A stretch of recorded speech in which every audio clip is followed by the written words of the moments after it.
Welcome friends, I'm Hemant Agarwal, host and coordinator of a webinar conducted by chshelpforum.com. Today's topic is legally how to successfully fight falsification frauds done by managing committee members. Our today's speaker is Mr. Kuldeep Singh. He has got a vast knowledge of how to handle societies. He was one of the managing committee members in his own society at one given point of time. He will be narrating his experiences. Ki before that, he is 76 years old and he will be narrating his experiences of about 7 odd years कि managing committee ने इनके ऊपर कैसे गलत complaints किए, anti society activities वगैरह के बारे में, डॉक्यूमेंट्स दिया नहीं पूछने के बावजूद भी कैसे डिफेम करने की कोशिश किया, इन्होंने कौन से केसेस फाइल किए मैनेजिंग कमेटी के ऊपर, एजीएम में कैसे गलत मिनट्स को इन्होंने पकड़ा, कैसे कानूनी कार्यवाही कर रहे हैं ये, इनके ऊपर कैसे लीगल चार्जेस वगैरह लगाए गए और कई चीजें। आमतौर पे आप देखेंगे कि हर सोसाइटी में कुछ ना कुछ तकलीफें होती रहती हैं और ये एक फैक्ट है कि मैनेजिंग कमेटी एक बार कुर्सी पे आकर बैठ जाते हैं, पहले वो साधारण मेंबर होते हैं, कई एक बार मैनेजिंग कमेटी बन के कुर्सी पे आके बैठ जाते हैं, फिर अपना रंग कैसे दिखाते हैं, वो कैसे परेशान करते हैं लोगों को, इस सब के बारे में हम चर्चा करेंगे और कुलदीप सर इस चीज के बारे में आपको जानकारी देंगे। कुलदीप सर को लेक्चर के दौरान डिस्टर्ब ना किया जाए और आपके जो भी प्रश्न होंगे उनका एक्सपीरियंस शेयरिंग के बाद में प्रश्न लेंगे हम लोग। So now I invite Mr. Kuldeep Singh to narrate his experiences to the benefit of our friends over here. Over to you, Kuldeep sir. Please go ahead. Thank you, sir. Thank you very much, Hemant sir, for giving me this opportunity to share my experience with normal members who reside in cooperative societies. मेरा सब आप सब लोगों को नमस्कार, नमन। जैसे कि Hemant sir ने बताया कि मेरे को मौका मिला सोसाइटी में काम करने का और उसके बाद में उस दौरान जो कुछ हुआ और जो मेरे को उसके बाद में भुगतना पड़ा वो थोड़ा काफी चर्चाजनक है, इसलिए आपसे शेयर करना चाहता हूँ। और ये बिल्कुल सही है कि पहले जो कमेटी में आते हैं वो पहले नॉर्मल मेंबर होते हैं, उसके बाद में जब कमेटी में आके बैठ जाते हैं तो वो सोचते हैं कि हम राजा हैं और जो मेंबर है वो हमारी प्रजा है, तो इसलिए वो अपने तौर तरीके से काम करते हैं, गलत भी करते हैं, ठीक भी करते हैं। तो मैं अगले 30 या 40 मिनट में कोशिश करूंगा कि आपके सामने जरूरी जो इम्पोर्टेंट मुद्दे हैं, कुछ जो मैंने एक्सपीरियंस करे हैं, उनके बारे में मैं आपसे शेयर करूं उनको। और उसके बाद में of course you welcome to ask questions और मैं उसमें कोशिश करूंगा आपको अपने तरफ से जवाब देने के लिए। टू स्टार्ट विद, मैं ये कहता हूं कि कोऑपरेटिव हाउसिंग कॉन्सेप्ट जो है, सोसाइटी कॉन्सेप्ट, ये महाराष्ट्र ने सबसे पहले लीड लिया था अपने कंट्री में। और आज भी महाराष्ट्र का जो एमसीएस एक्ट है 1960 वो तकरीबन बाइबल गिना जाता है पूरे कंट्री में। दूसरे स्टेट्स ने उसको धीरे धीरे कॉपी करके अपने बायलॉज, अपना एक्ट वगैरह बनाए। लेकिन ताज्जुब की बात यह है कि सबसे लीड जिस स्टेट ने ली, अभी मेरे को इधर रहते हुए 30-40 साल हो गए हैं, तो हमको एक्चुअली एक स्टैंडर्ड सेट करना चाहिए था जो मैं समझता हूं कि नहीं हुआ है, और उसके जिम्मेदार हम खुद हैं। स्टेट ने तो बनाए हैं रूल्स रेगुलेशन, बायलॉज बनाए हैं, एक्ट बनाया है, लेकिन हम ही लोग जो सोसाइटी में रहते हैं जब उनका पालन नहीं करते हैं तो फिर बहुत सारी प्रॉब्लम सामने होती। तो सबसे पहले तो मैं कुछ शब्दों में आपको बताऊंगा कि मैं चेयरमैन रहा मैं अपनी सोसाइटी का 5 साल के लिए, और काफी जी जान से ऑनेस्टी के साथ 5 साल मैंने काम किया। और मैं मानता हूं कि सोसाइटी चलाना कोई मुश्किल बात नहीं है, आपकी नीयत साफ होनी चाहिए। तो सबसे पहली रिक्वायरमेंट तो ये होती है कि भी हम सब लोग मैनेजिंग कमेटी जो है वो बायलॉज फॉलो करे, एक्ट के तहत रूल्स एंड रेगुलेशन फॉलो करें। दूसरी बात ये होती है कि ट्रांसपेरेंसी हो, और ट्रांसपेरेंसी में सब कुछ आता है, जो आप खर्चा कर रहे हैं सोसाइटी का, जो आप निर्णय लेते हैं मैनेजिंग कमेटी मीटिंग में, जो आप सर्वसाधारण मीटिंग करते हैं उसमें जो आप चर्चा करते हैं, जो आप उसके मिनट्स बनाते हैं। और मेरा मानना है कि कोऑपरेटिव कमिश्नर के डायरेक्टिव के अनुसार सारी सोसाइटीज को वीडियो रिकॉर्डिंग सर्वसाधारण मीटिंग की जरूर करनी चाहिए। तो पहले हम नहीं करते थे, लेकिन कोई गाली गलौच हुआ थोड़ा एक सोसाइटी में, एक कमेटी में, सर्व मीटिंग में, तो हमने यह तय कर लिया कि भी हम सारी जो सर्वसाधारण मीटिंग है उनको हम वीडियो रिकॉर्ड करेंगे, ताकि किसी के मन में कोई शंका ना हो कि जो मिनट्स लिखे गए हैं वो सही हैं। अगर किसी को शक हो तो वो आके उसको वेरीफाई कर सकते हैं। तो जो ट्रांसपेरेंसी मैं कह रहा हूं, ट्रांसपेरेंसी मेरा कहने का यही मतलब है कि इवन जो अकाउंट होता है सोसाइटी का, या जो कॉरेस्पॉन्डेंस सोसाइटी करती है बाहर की अथॉरिटी से, उसमें भी उनको कुछ छुपाने की बात नहीं होनी चाहिए। कुछ ऐसा नहीं होना चाहिए कि भाई वो आपको कोई डॉक्यूमेंट ना दें क्योंकि उनको डर लगता है, या वो मुनासिब नहीं समझते, या वो समझे कि भाई हाँ हमारी मर्जी है आपको दें या ना दें। और तीसरी जो सबसे ज्यादा जरूरी बात होती है कि डिस्क्रिमिनेशन नहीं होना चाहिए, भेदभाव नहीं होना चाहिए। हम सोसाइटी में सब किस्म के लोग रहते हैं, छोटे बड़े बूढ़े, अमीर गरीब, मिडिल क्लास। तो ये नहीं होना चाहिए। मेंबर होता है, सभी के लिए रूल रेगुलेशन जो है वो इक्वली लागू होते हैं। तो मैंने अपने 5 साल जो है वो इन्हीं नियम से कोशिश करी मैंने कि मैं सोसाइटी में सबसे पहले तो, क्योंकि ये वॉलंटियर सर्विस है, तो जब आपने ये ठान लिया कि आपने अपनी ही सोसाइटी में अपनी मेंबर्स की सेवा करनी है, तो फिर उसमें कुछ हेरा फेरी का कोई रह नहीं जाता है कि आपको वो करने की जरूरत हो। तो मेरा 5 साल का टेन्योर बड़ा अच्छा रहा, बहुत अच्छे काम किए। और लेकिन कुछ मुद्दे ऐसे होते हैं कि जो मैनेजिंग कमेटी को बड़े सोच समझ से कानूनों को सामने रखते हुए और मेंबर्स का वेलफेयर रखते हुए दोनों को बैलेंस करना पड़ता है।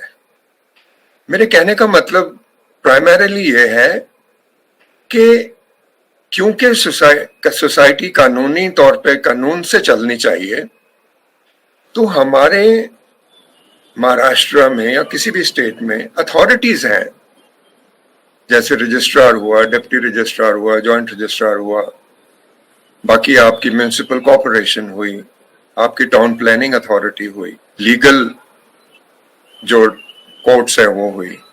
तो मैनेजिंग कमेटी को एक बैलेंसिंग एक्ट रख के चलना पड़ता है, यानी कि कानून की उल्लंघना ना हो, लेकिन मेंबर्स का वेलफेयर भी उसके साथ साथ देखा जाए। लेकिन मेंबर्स तरह तरह के होते हैं, तरह तरह की हर एक मेंबर की सोच होती है। और मुंबई में तो आपने सबने एक्सपीरियंस किया है कि घर छोटे होते हैं, हमारे को अगर कुछ भी 4 इंच जगह कहीं या 1 फुट जगह कहीं मिलती हो तो हम उसको अपने घर में के अंदर लेने की कोशिश करते हैं ताकि हमारा कमरा थोड़ा सा बड़ा हो जाए। अभी इसमें जो आप अंदर करते हैं उसको तो कंडोन कर दिया जाता है और करने की कोई इसमें दुविधा वाली बात नहीं है, लेकिन हमको ये चीज का बहुत ख्याल रखना पड़ता है, मैनेजिंग कमेटी को भी देखना पड़ता है कि कॉमन एरिया जो होता है, और स्पेशली जब मुंबई के जैसे शहर में जो हम कोऑपरेटिव सोसाइटी में हम चाहे 4 माला है, 5 माला है, 15 माला है, 30 माला है, उसमें लॉबीज होती हैं जिनसे हमको एंट्री मिलती है अपने घरों में। तो ये एक बड़ा महत्वपूर्ण कॉमन एरिया होता है। अभी आपने घर के अंदर क्या किया है, बैल्कनी अंदर ली है, कोई दुविधा नहीं है, आपको उससे एक्चुअली थोड़ा टैक्स ज्यादा देना पड़ेगा और दे देते हैं लोग, लेकिन कॉमन एरिया जो है यानी कि लिफ्ट लॉबी जो है या कोई और हिस्सा कॉमन एरिया जो घर के बाहर है, फ्लैट के बाहर है, उसके ऊपर मेंबर्स का कोई अधिकार नहीं होता है। वो कॉमन होता है, सोसाइटी का होता है रेगुलेट करना, और जो उस फ्लोर के ऊपर 4 मेंबर या 6 मेंबर या जितने भी फ्लैट हो वो उनका कॉमन एक एरिया होता है।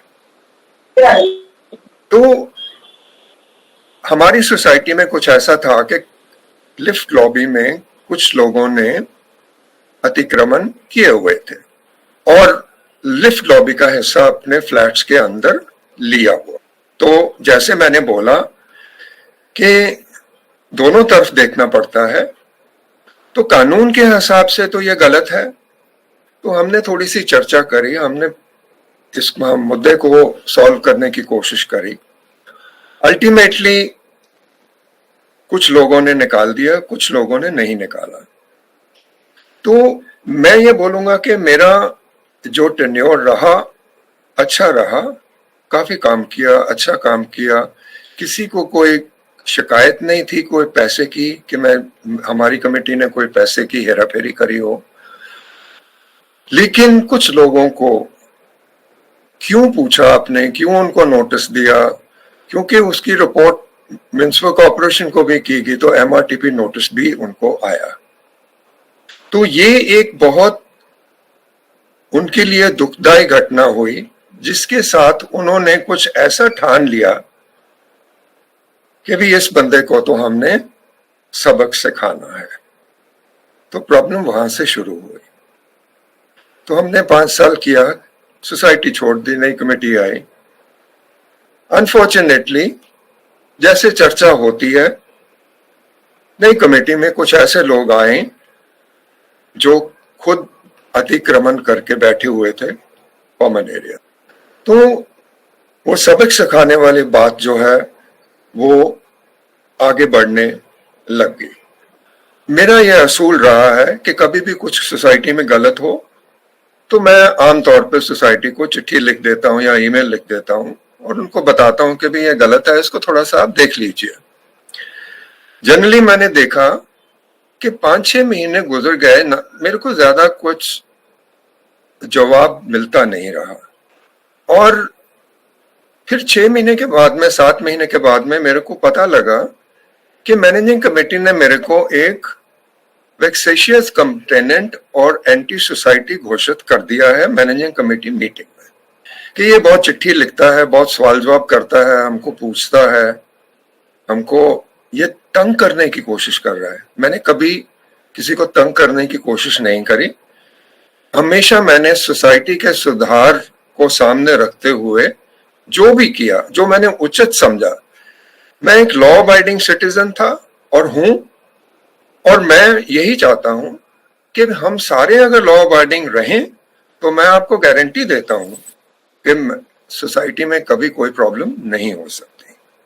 लेकिन अभी आप देखिए कि एक गलत काम करने वाले जब सोसाइटी में आके मैनेजिंग कमेटी में बैठ जाते हैं तो उसके बाद में वो ठान लेते हैं कि भाई जिसने हमको पॉइंट आउट किया या MRTP नोटिस आ गया हमको, तो उसको सबक सिखाना है, तो फिर उसके बाद में कोई लिमिट नहीं रहती है कि क्या क्या वो कर सकते हैं। तो मेरे को वेक्सेशियस कंप्लेनेंट घोषित कर दिया और एंटी सोसाइटी घोषित कर दिया। तो मैंने डॉक्यूमेंट्स वगैरह मैं पूछता रहा, मैं पूछता था डॉक्यूमेंट, मेरे को ये डॉक्यूमेंट चाहिए, मेरे को ये डॉक्यूमेंट इंस्पेक्ट करना है, या मेरे को ये डॉक्यूमेंट पेमेंट के ऊपर लेना है। तो मैंने देखा कि उनका रवैया ऐसा था कि उन्होंने मतलब कि मेरे को निग्लेक्ट करना शुरू कर दिया, और उन्होंने ये बोला कि क्योंकि हमने इसको वेक्सेशियस कंप्लेनेंट एंटी सोसाइटी घोषित किया है, हमको इसको एंटरटेन करने की जरूरत नहीं है।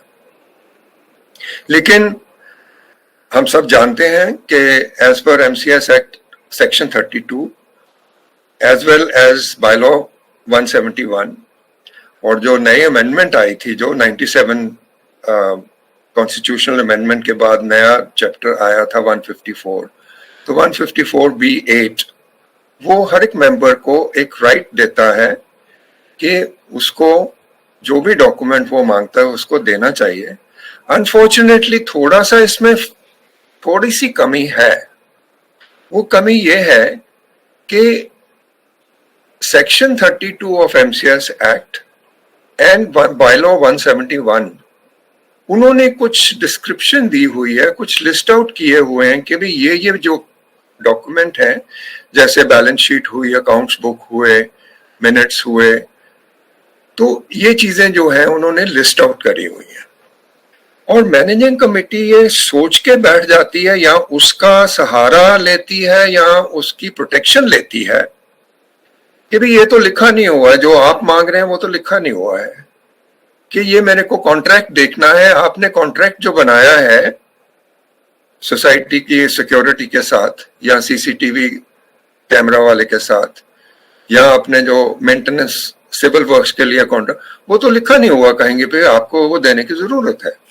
लेकिन मैं आपको बताना चाहता हूं, क्योंकि मैं बहुत लंबा चल चुका हूं इस मामले में, 10-15 साल मेरे को हो गए हैं, तो ये हर एक मेंबर का अधिकार है कि वो एक्सेप्ट फॉर किसी दूसरी मेंबर की कॉरेस्पॉन्डेंस और उसकी अकाउंट्स मैनेजिंग कमेटी के को दरख्वास्त कर सकते हैं, सोसाइटी के ऑफिस में जाके उसकी पढ़ सकते हैं, इंस्पेक्शन कर सकते हैं, और अगर उनको कोई डॉक्यूमेंट चाहिए हो तो जैसे 171 में लिखा हुआ है कि आप उसके हिसाब से अपना पर पेज पैसा देके आप कलेक्ट कर सकते हैं। लेकिन एकदम इग्नोर कर दिया।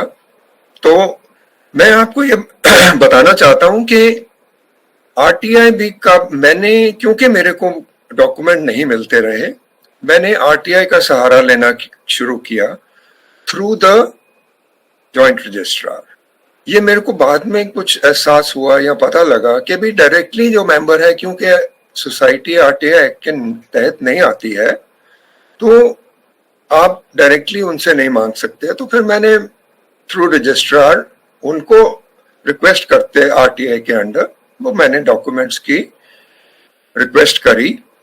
लेकिन ताज्जुब की बात यह है कि हमारे कई मैनेजिंग कमेटी, ऐसी मैनेजिंग कमेटी होती हैं जो किसी भी अथॉरिटी को कुछ समझती नहीं है।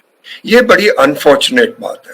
लॉ से, अथॉरिटी से हमको इतना एहसास होना चाहिए कि भी हमको अथॉरिटीज की बात माननी चाहिए।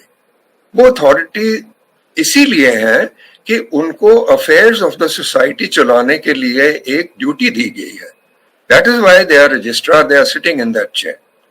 कानून भी इसीलिए है ताकि हम कानून के दायरे में रहें, और अगर हम कुछ गलत काम करें तो कानून उसके ऊपर कार्रवाई कर सके। लेकिन कुछ ऐसा लगा कि जो मैनेजिंग कमेटी थी उनको, जैसे हम, एक कहावत है कि जूती के नोक के ऊपर रखती है ना, जूती के नोक के ऊपर रखना यह होता है कि तुम जो करना है अथॉरिटीज को बोल के, तो जो करना तुम कर लो, हमारा कुछ बिगाड़ नहीं सकते। Unfortunately this leads to very very large accelerated problems. अगर सोसाइटी मैनेजिंग कमेटी में थोड़ा सा भी डर हो, भय हो, तो वो कानून के दायरे में बाहर निकलता हो तो वापस आ जाएगा। अथॉरिटीज अगर उसको कुछ डायरेक्शन दे तो उसका पालन करेगा, और मैटर्स हल हो जाएगा। लेकिन जब ऐसी कमेटी हो जो हर एक अथॉरिटी को जूती की नोक के ऊपर रखती हो और किसी की रिस्पेक्ट ना करती हो, तो प्रॉब्लम एस्केलेट होती हैं, प्रॉब्लम्स बहुत बढ़ जाती हैं। तो ऐसे ही मेरे साथ हुआ। तो जॉइंट रजिस्ट्रार ने आरटीआई के तहत जब हियरिंग करी तो तभी भी बोला, डायरेक्टिव दिए, कुछ मिला कुछ नहीं मिला, यानी कि दिया भी तो थोड़ा थोड़ा दिया, और तभी भी बोला नहीं, ये डॉक्यूमेंट तो इसको नहीं दे सकते क्योंकि ये एज पर रूल इसको देने का हमारे बनता नहीं है। जॉइंट रजिस्ट्रार या deputy registrar went up to the extent of evoking bylaw 154(27)(2). 120 जो 154(b)(27) है, उसके तहत अगर जो वो भी एक नंबर 1 में जब वो डायरेक्टिव देता है तो उसकी पालना करनी जरूरी होती है। जब उसकी पालना नहीं होती है तो 154(b)(27)(2) आदेश जारी किया जाता है, जिसमें जॉइंट रजिस्ट्रार किसी ऑफिस स्टाफ को भेज के डॉक्यूमेंट कलेक्ट करके जो मेंबर है उसको दिलवाता है। This is the provision of bylaw 154(b)(27)(2). तो यहां तक मतलब के as far as documents are concern, तो ये मुद्दा हमने वहां तक किया। इसको मैं ज्यादा लंबा ना बताते हुए आपको ये बता दूं कि मैंने रिकॉर्ड्स लिया एमसीएस एक्ट सेक्शन 164 का, और मैंने 164 के तहत कंप्लेंट डाली और उसकी चर्चा हुई, हियरिंग्स हुई। जॉइंट रजिस्ट्रार ने आदेश दिया कि भाई आप इनको 148(3) के तहत जो उसका अधिकार है कि भाई आप इनको प्रोसिक्यूट कर सकते हो। मतलब क्या हुआ कि मैंने परसिस्ट किया, मैंने अपनी कोशिश जारी रखी, गिव अप नहीं किया, छोड़ा नहीं, यानी कि उनकी बातों के नीचे या उनकी धमकियों के नीचे नहीं आया। तो मेरे को यह आदेश प्राप्त हुआ, और हर एक मेंबर को यह जानना जरूरी है कि आपको जो अधिकार है, आपके फंडामेंटल राइट्स है, उसको एक्सरसाइज करना चाहिए। और उसमें मैं आपको गारंटी देता हूं कि अगर आप ठीक हैं, अगर आप ठीक तरीके से अपना अधिकार को आप एक्सरसाइज करते हो, तो आपको उसका रिजल्ट जरूर मिलेगा। मैं जो नेक्स्ट टॉपिक पे जो मैं आना चाहता हूं वो ये है कि आमतौर पे जब मैनेजिंग कमेटी ठान लेती है कि भाई इस बंदे को तो सबक सिखाना है और खुंदस अपनी निकालनी है, तो वो क्या करते हैं, इवन सर्वसाधारण मीटिंग्स वगैरह में वो काफी उसकी चर्चा करते हैं और मेंबर्स को बताने की कोशिश करते हैं कि देखो ये जो बंदा है, ये जो मेंबर है, ये बहुत खराब मेंबर है, ये हमको ऐसे ऐसे चिट्ठी लिखता है, हमको सवाल जवाब करता है, जब हम जवाब नहीं देते हैं तो फिर बाहर रिपोर्ट करता है, रजिस्ट्रार को रिपोर्ट करता है, म्युनिसिपल कॉर्पोरेशन में रिपोर्ट करता है। तो आमतौर पे उसकी चिट्ठियां दिखाई जाती हैं और वो चिट्ठियां दिखा के मेंबर्स को एक तौर तरह भड़काया जाता है और उनके दिमाग में ये डाला जाता है कि भाई ये देखो, ये बंदा जो है, ये मेंबर जो है, ये सोसाइटी के अंदर रखने के काबिल नहीं है।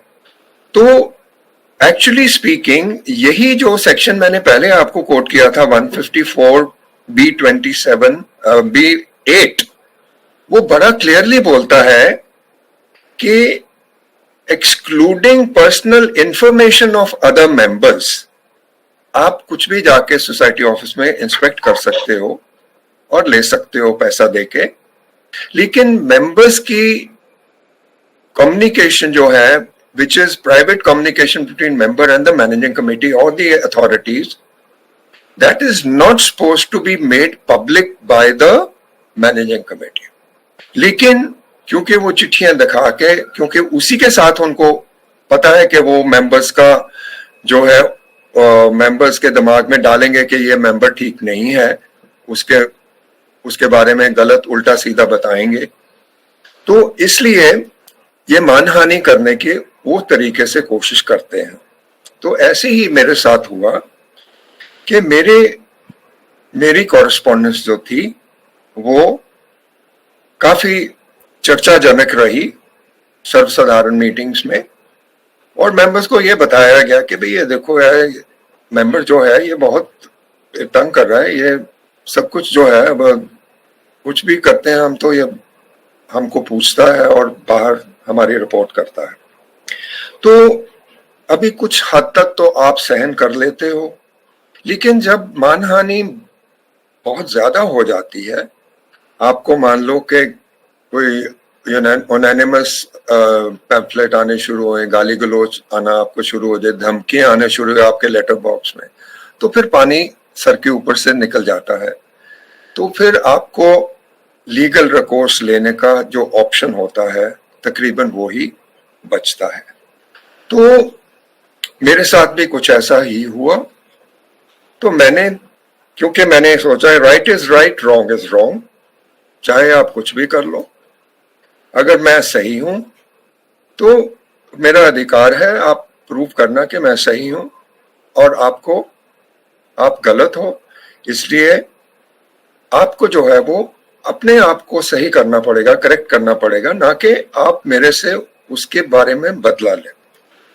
तो मैंने कुछ लीगल रिकॉर्ड्स लिए और कुछ सूट्स कोर्ट में फाइल किया। अभी बात यहां खत्म नहीं हुई, बात बहुत आगे बढ़ गई। और जैसे कि ये सोचते हैं कि भाई अभी हम तो दादा हैं, हम तो इस कमेटी के, अब सोसाइटी के मालिक हैं, हम तो राजा हैं, बाकी मेंबर तो हमारी प्रजा है। तो इन्होंने सर्वसाधारण मीटिंग में एक रेजोल्यूशन पास करवाया जो एक्चुअली पास नहीं हुआ था, लेकिन इन्होंने, क्योंकि हम तो करते होते थे वीडियो रिकॉर्डिंग, इन्होंने 2 साल के बाद में वीडियो रिकॉर्डिंग करनी बंद कर दी, और उसके बाद में रेजोल्यूशन अपने मन मर्जी से, वेदर वो अप्रूव हुआ है या नहीं हुआ है, जो इनके दिल में, जो इनका एजेंडे को सूट करता था, वो उन्होंने रेजोल्यूशन लिख के तो अपना मुद्दा उल्लू सीधा करने की कोशिश करते रहे। तो एक इन्होंने रेजोल्यूशन पास करवाया कि भाई ये जो मेंबर ने हमारे ऊपर केस किए हैं और इसके ऊपर हम खर्चा हो रहा है हमारा, तो ये खर्चा जो है हाउस जो है वो ये पास करे कि भाई ये खर्चा जो है इस मेंबर से ही लिया जाए, क्योंकि इस मेंबर ने हमको कोर्ट में ड्रैग किया है, इसलिए इसी मेंबर के ऊपर जो है ये पेनल्टी लगानी चाहिए कि जो हमारा खर्चा हो रहा है इसी मेंबर से लिया जाए।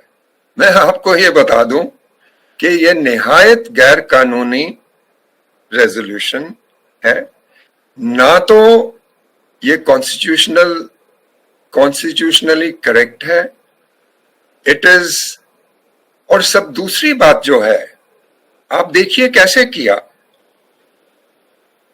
एजेंडा में पॉइंट नहीं डाला, सर्वसाधारण मीटिंग के एजेंडा में पॉइंट नहीं डाला, लेकिन कोई और पॉइंट के साथ डिस्कशन करते समय किसी मेंबर को बोल दिया, ये पहले सेटिंग पहले कर ली थी कि भी तुम प्रपोज करना कि भी ये तो इसलिए अगर ये ऐसे करता है तो इसके से जो केस के पैसे लग रहे हैं वो इससे ही रिकवर किए जाए, और उसके बाद में हम बोलेंगे कि भाई अप्रूव हो गया।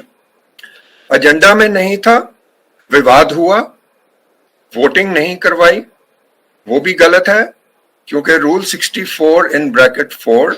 60 बड़ा क्लियरली बोलता है, कोई भी अगर डिवीजन ऑफ थिंकिंग होती है चर्चा में, तो उसको vote, chairman has to put it on vote.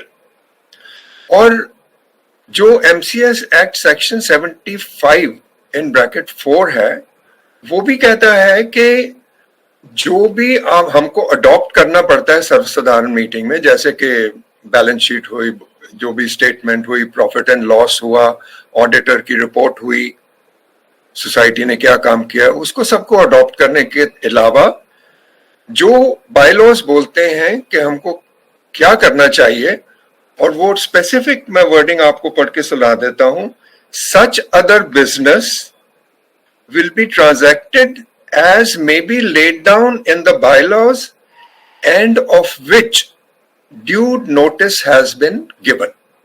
अभी ये MCS एक्ट का सेक्शन 75 इन ब्रैकेट 4 स्पेसिफाई करता है। ये मेरे हिसाब से मेरे को एक राइट देता है कि भी अगर हमको सर्वसाधारण मीटिंग जो बुला रहे हैं, हमको वही मुद्दे डिस्कस करने हैं जो हमने एजेंडा में डाले हुए हैं। फॉल आउट हो सकता है लेकिन linked to the agenda, agenda से लिंक इश्यूज जो है वो कर सकते हो। लेकिन बाहर की अथॉरिटीज के क्या आदेश आए हैं जो मैनेजिंग कमेटी को शेयर करने पड़ते हैं सर्वसाधारण मीटिंग में, उनको बताते समय आप ये चर्चा करते हुए ऐसा रेजोल्यूशन नहीं लेके आ सकते कि भी इस मेंबर ने जो हमारे ऊपर लीगल एक्शन लिया है उसकी खर्चा जो है इस मेंबर से लिया जाए। So this is totally illegal. Bylaws में अपने 65 जो बायलॉ है वो मेंटेनेंस के बारे में बोलते हैं कि भाई कौन कौन से हेडिंग्स हैं जिसके अंडर जो है वो मेंटेनेंस ले सकते हैं, सोसाइटी ले सकती है। और बायलॉ 66 जो है वो सर्विस चार्जेस के बारे में बताती है कि सर्विस चार्जेस में जो है उसमें एक सेक्शन सब सेक्शन के है जो कहता है retainers fee, legal charges and statutory inquiry fee. ना ये हेडिंग है जिसके तहत में आप जो कमेटी है वो पैसा ले सकती है।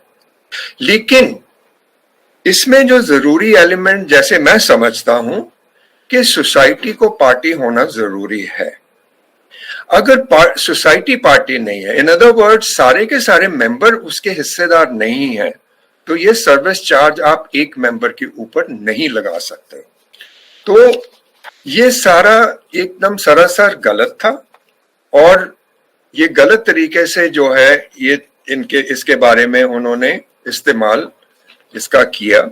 और हुआ क्या कि अगले कुछ महीनों में मेरे मेंटेनेंस बिल में जो इनका लीगल खर्चा होता था वो मेरे बिल में आता रहता। शुरू हुआ कुछ हजारों से और 3 साल में बढ़ते बढ़ते 12 लाख के करीब पहुंच गया। अब इस दौरान मैंने ये मुद्दा जो है ये कंप्लेंट मैंने रजिस्ट्रार के सामने रखी और मैंने बोला कि साहब देखो ये गलत रेजोल्यूशन है और ये गलत रेजोल्यूशन के तहत मेरे ऊपर ऐसे लगा रहे हैं, ये पर्सनल केसेस हैं, इसमें सोसाइटी का कोई इन्वॉल्वमेंट नहीं है, तो ये कैसे चार्ज कर सकते हैं मेरे से। लेकिन एक हमारे थोड़ा सा फ्लॉ है जो मेरे हिसाब से मैं जिसको फ्लॉ कहता हूं, हेमंत जी मेरे से बहुत एजुकेटेड है इस मामले में, समझदार है और हम जब डिस्कस करेंगे इसके बारे में डिस्कस कर सकते हैं। बायलॉ 174 जो सोसाइटी के बायलॉज हैं 174 में दिया हुआ है कि भाई आपको कोई अगर प्रॉब्लम होती है रजिस्ट्रार के पास ये मुद्दा लेके जा सकते हैं, पुलिस के पास ऐसा मुद्दा डिसिप्लिन का या मारपीट का लेके जा सकते हैं, कोऑपरेटिव कोर्ट में आप ये लेके जा सकते हैं वगैरह वगैरह। 174 में ये जो हम रेजोल्यूशन पास करते हैं सर्वसाधारण मीटिंग में, नॉट ओनली एजीएम और एसजीएम, इवन मैनेजिंग कमेटी के जो है होते हैं अपने रेजोल्यूशन, उसकी जो आपको अगर कुछ ग्रीवेंस है तो वो ग्रीवेंस जो है आपको कोऑपरेटिव कोर्ट में लेके जाना पड़ता है।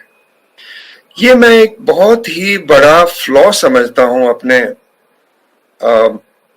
सोसाइटी के बायलॉज में और एमसीएस एक्ट में। क्यों?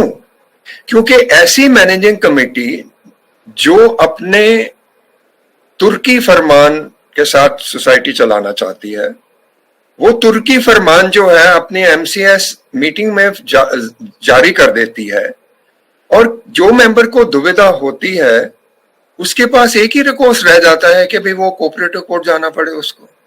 आप मेरे को ये बताइए, कितने हैं हमारे बीच में जो कोऑपरेटिव कोर्ट के चक्कर लगाने चाहता है, और क्या होगा उसका? ना तो मैं कोऑपरेटिव कोर्ट जाऊंगा और ना मेरा मुद्दा सॉल्व होगा। तो रजिस्ट्रार ने सही उसका आदेश दिया, लेकिन उन्होंने आदेश ये दिया कि भी जो मैनेजिंग कमेटी है, ये जो पैसा इस मेंबर से आप क्लेम करना चाहते हो, उसके लिए सेक्शन 91 के तहत आप कोऑपरेटिव कोर्ट से आदेश लेके आइए, और जब तक वो आप कोऑपरेटिव कोर्ट से आदेश लेके नहीं आते हैं, आप ये जो अमाउंट है, ये लीगल चार्जेस जो मेंबर से आप लेने की कोशिश कर रहे हैं, वो आप मत डालिए उसके बिल में। लेकिन क्योंकि मैनेजिंग कमेटी तो हर एक को जूती के नोक पे रखती है, बोलने दो, क्या फर्क पड़ता है?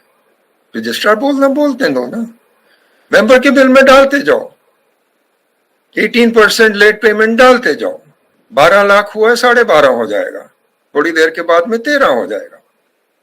तो ऐसे करते करते उन्होंने कुछ नहीं किया। तो दूसरा मुद्दा जो ये हुआ कि क्योंकि मैंने ये पैसे नहीं दिए थे, जब हमारी नेक्स्ट इलेक्शन हुई तो मैंने भी नॉमिनेशन भर दिया। जब मैंने नॉमिनेशन भर दिया तो रिटर्निंग ऑफिसर ने मेरे को बोला, क्योंकि साहब आपके अकाउंट में तो 12 लाख का पेंडिंग अमाउंट है, आप तो डिफॉल्टर हो, आप इलेक्शन नहीं लड़ सकते। तो मैंने उनको समझाने की कोशिश करी कि ये मैं डिफॉल्टर नहीं हूं। क्यों? क्योंकि ये डिस्प्यूटेड अमाउंट है। This is not a normal maintenance bill जिसके साथ सोसाइटी चलती है, जिससे मेंबर्स अपनी सुविधा लेते हैं, जैसे साफ सफाई हुई, सिक्योरिटी हुई, लाइटिंग हुई, पानी हुआ, उसको मेरे को देना बिल्कुल उचित है और उसको मेरे को देना पड़ेगा। लेकिन अगर कोई ऐसा चार्ज लगा हुआ है मेरे ऊपर कि भी मेरे से लीगल चार्जेस रिकवर करने की कोशिश कर रही है मैनेजिंग कमेटी, तो ये मेरा अधिकार है कि मैं वो अमाउंट को रिफ्यूज करूं कि मैं ये अमाउंट नहीं दूंगा। और मैंने आरओ को समझाने की कोशिश करी कि मैं डिफॉल्टर नहीं हूं, लेकिन जब वो नहीं माने तो फिर मैंने वही रिकॉर्ड्स लिया, रजिस्ट्रार साहब के पास गए, under 152A appeals, section appeal, और रजिस्ट्रार साहब ने राइटली सो ही सेड ये मेंबर डिफॉल्टर नहीं है, ये सोसाइटी की इलेक्शन लड़ सकता है।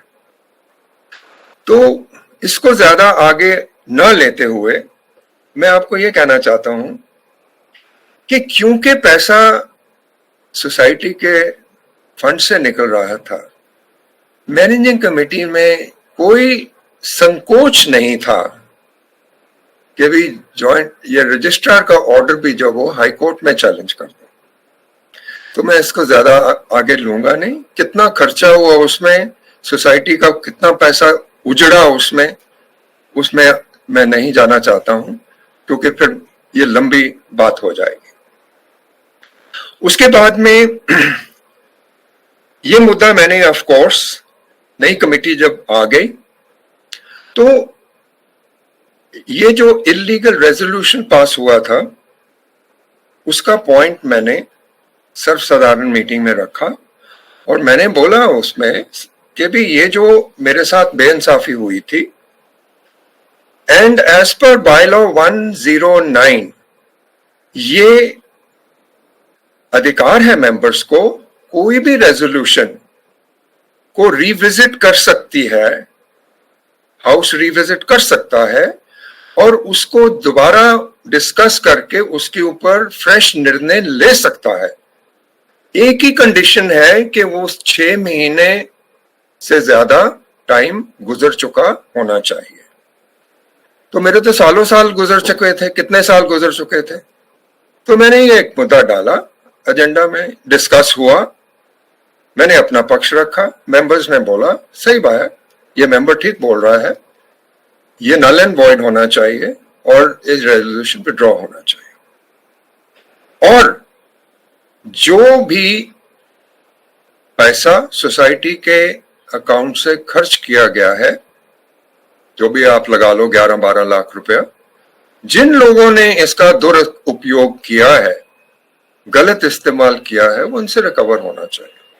अभी इसके साथ अभी सिचुएशन कुछ यही है कि मेरे को राहत तब मिली जबकि तुर्की फरमान वाली मैनेजिंग कमेटी, जो कि सबको जूती की नोक के ऊपर रखती थी और कभी किसी की सुनती नहीं थी और मेरे से बदला लेने की भावना रखती थी, वो निकली तो कुछ मेरा ब्लड प्रेशर थोड़ा लो होना शुरू हुआ।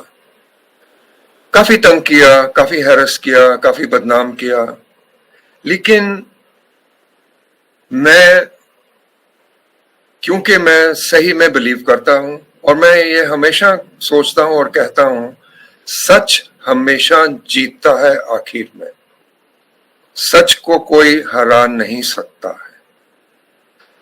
ये गलत चीजें जो हैं ये थोड़ी देर चल जाती हैं, मेंबर्स बहक जाते हैं, लेकिन इसकी वजह मेन यही है कि सोसाइटी में 99% जो अपने लोग होते हैं वो ये एटीट्यूड रखते हैं कि छोड़ो यार, मेरे को क्या लेना देना है इसमें से। और मैं आपको ये बताना चाहता हूं कि मैंने एक्सपीरियंस किया है कि ये मैनेजिंग कमेटी जिसकी मैं बात कर रहा हूं, क्योंकि लोग नहीं बोलते थे मेरे हक में ओपनली, तो उनका हमेशा यही सोचना और कहना होता था, अरे 99% लोग तो हमारे साथ हैं, यही है 5 लाख 5, 7, 10 लोग जो हैं ये शोर डालते हैं, सारे लोग तो हमको सपोर्ट कर रहे हैं। क्यों? क्योंकि कोई बोलता नहीं है। Silence is golden and they were taking that the silence of 99% of the members is their support। और मैं आपको ये कहना चाहता हूं कि जैसे हिंदुस्तान का वोटर बुद्धू नहीं है, सोसाइटी के भी मेंबर्स जो हैं वो बहुत समझदार होते हैं। हम सब में उतनी सोचने की क्षमता होती है, हम बुरे भले को, गलत सही को परखते हैं, हम जानते हैं, लेकिन होता क्या है? होता यही है, मेरे को इसमें क्या लेना है, मैं अपनी इसमें टांग क्यों अड़ाऊं, मैं मैनेजिंग कमेटी से दुश्मनी क्यों मोल लूं। लेकिन ऐसे सोसाइटी नहीं चल सकती है। मेरे हिसाब से बायलॉ स्ट्रॉन्ग और भी होने चाहिए, और सबसे बड़ा फ्लॉ जो मैं समझता हूं वो ये है कि इवन द रजिस्ट्रार अथॉरिटीज हैं, जो जॉइंट रजिस्ट्रार हो, डिप्टी रजिस्ट्रार हो, ये एक बड़ा ही हल्का या बड़ा एटीट्यूड रख लेते हैं कि भाई वो पिनलाइज नहीं करना चाहते हैं किसी को भी। तो उससे क्या होता है, ऐसी मैनेजिंग कमेटी का हौसला जो है वो और भी बढ़ जाता है। तो मैं अभी अपना ये जो टॉपिक है उसको समाप्त करते हुए एक रिक्वेस्ट करना चाहता हूं यही, और मैं हमेशा अपनी सोसाइटी में भी और कोई भी मेरे से जो चर्चा करता है, मैं उनको यही बोलता हूं कि भाई ये तुम्हारी सोसाइटी है, ये तुम्हारे पैसे से चलती है, ये किसी की बाप की सोसाइटी नहीं है और किसी के बाप का पैसा नहीं है। कोई भी अगर मैनेजिंग कमेटी को पैसा खर्च करना है सिर्फ एक वजह के अलावा, और वो क्या है, maintenance of the assets of the society as per the number of members in the society. There is a limit laid down in the bylaws and the maximum limit is 1 lakh. उसके आगे किसी भी managing committee को कोई अधिकार नहीं है अपने आप मैनेजिंग कमेटी में फैसला लेके कोई भी पैसा खर्च कर रहे हैं। ये पैसा सोसाइटी के मेंबर्स का है और इसको अधिकार, खर्च करने का अधिकार भी वो मेंबर्स को ही है। स्पेशल जनरल बॉडी मीटिंग 5 दिन के नोटिस पे बुलाई जा सकती है। आपको पैसा खर्च करना है, कोई आपको रोकता नहीं है। उसमें 20 मेंबर आ जाएंगे तो वो फैसला ले सकते हैं कि भी मैनेजिंग कमेटी को हम ये अधिकार देते हैं कि भी आप एक फिल्टर प्लांट लगा लो, उसकी 1.5 लाख या 2 लाख कॉस्ट है, कोई बात नहीं, हम आपको अधिकार देते हैं वो करने के लिए। लेकिन मन मर्जी से अपने आप सिर्फ मेंटेनेंस ऑफ एसेट्स के अलावा मैनेजिंग कमेटी कुछ नहीं कर सकती। बात खत्म करने से पहले एक छोटी सी बात और रखना चाहूंगा कि मेरी मैनेजिंग कमेटी ने मेरे को सोसाइटी से एक्सपेल करने की कोशिश भी करी। मेरे को शो कॉज नोटिस दिया गया अंडर बाय लॉ 49 और हमारे जो एमसीएस एक्ट है उसमें I think it is 35 if I am not wrong, section 35 ये प्रोविजन रखा हुआ है कि आप मेंबर को सोसाइटी से एक्सपेल कर सकते हो, लेकिन नॉट मनमर्जी से नहीं, अपनी मनमानी से नहीं, अपने विम्स एंड फैंसीज के साथ नहीं। और जो बायलॉ 49 में 5-6 कंडीशंस दी हुई हैं कि अगर मेंबर ऐसे करता है तो उसको शो कॉज नोटिस दिया जा सकता है एक्सपल्शन का, उसमें मैं बिल्कुल ही नहीं आता था। मैं अपना सोसाइटी के बिल टाइम पे भरता था, मैं अपने इलीगल एक्टिविटीज में अपने फ्लैट में कोई नहीं करता था, ब्ला ब्ला ब्ला। बाकी जो 3-4 है मैंने कभी मैं हमेशा उन रूल की पालन करता रहा हूं, तो इसलिए कोई वजह नहीं थी कि मेरे को एक्सपेल किया जाए। वजह ये एक्सपेल्शन की यही थी कि ये बंदा जो है वो हमारी लाइकिंग का नहीं है, इसलिए इसको एक्सपेल किया जाए। 1 साल मैंने झेला क्योंकि अगले सर्वसाधारण मीटिंग में, और वो भी जो ये रेजोल्यूशन पास हुआ वो भी बगैर एजेंडा में डाले, बगैर वोटिंग के हुआ। जैसे मैंने आपको पहले बताया था वो रेजोल्यूशन पैसे वाला हुआ, ऐसे ही ये भी हुआ।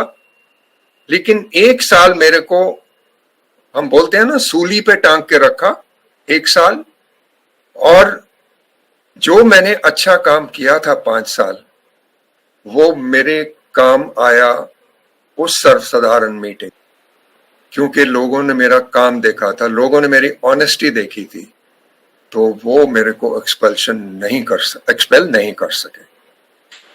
सर, इन्हीं बातों से मैं आपका शुक्रगुजार हूं सर, मेरे को आपने मौका दिया, और जो भी मैंने आपसे शेयर किया है इस भावना से किया है कि हम सबको जागरूक होना चाहिए।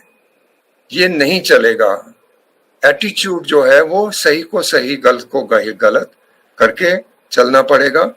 अगर हम चेक एंड बैलेंस नहीं करेंगे, मेंबर्स चेक्स एंड बैलेंस नहीं करेंगे, तो मैं आपको गारंटी देता हूं आपकी मैनेजिंग कमेटी बेलगाम हो जाएगी, और घोड़े की तरह जो बेलगाम घोड़ा होता है वो फिर देखता नहीं है भागने के टाइम, और जो भी रास्ते में आता है उसको तहस नहस करते जाता है। Thank you very much sir.